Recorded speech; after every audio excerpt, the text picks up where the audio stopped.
I've really enjoyed being in person for my labs. I think having that hands-on experience really helps me kind of learn all of the different procedures in person and really apply the knowledge and skills that I learned doing online classes. So I think that's really helpful. As a student, I think that's very important, especially since pharmacology is something I want to pursue in the future.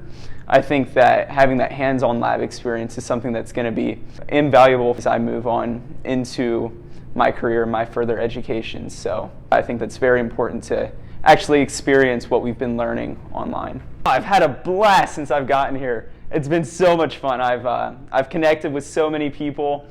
It's really cool to see my professors in person as well. Yeah, just connecting with all of the students and just the beauty of the surrounding area. It's been gorgeous.